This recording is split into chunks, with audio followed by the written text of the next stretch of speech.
څلور کارونه هیڅ کله مه پرېږده، دوامدار یې کوه، همیشه یې همدغه کارونو باندې ځان مصروف وساته. لومړی شکر کول د انسان نعمتونه زیاتوي، او که یې نه کوي نعمتونه دې کمیږي.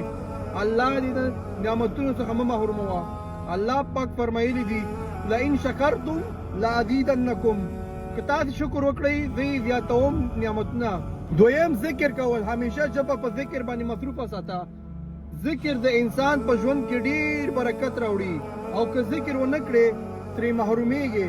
الله پاک فرمایلی دي فاذکرونی اذکرکم، تاسې زما یادونه وکړئ، زما عبادت وکړئ، زما ذکر وکړئ، زه به تاسې یاد کړم. دریم دعا باید ستا د ژوند برخه وي. دعا د مؤمن وسله ده، بې له دعا غیبي مرسته نشي ترلاسه کولی. الا ما شاء الله ودعوني واستجب لكم. الله پاک وایي تاسو دعا وکړئ، زه ستاسو دعا ته اجابت کوم. او څلورم تر ټولو مهم بیا استغفار دی. الله پاک څه فرمایلی دي فقلت استغفروا ربکم. نوح علیه السلام خپل قوم ته څه ویلي دي؟ الله پاک څخه بخښنه وغواړئ. انه کان غفارا، هغه غفار بخونکی مهربان دی.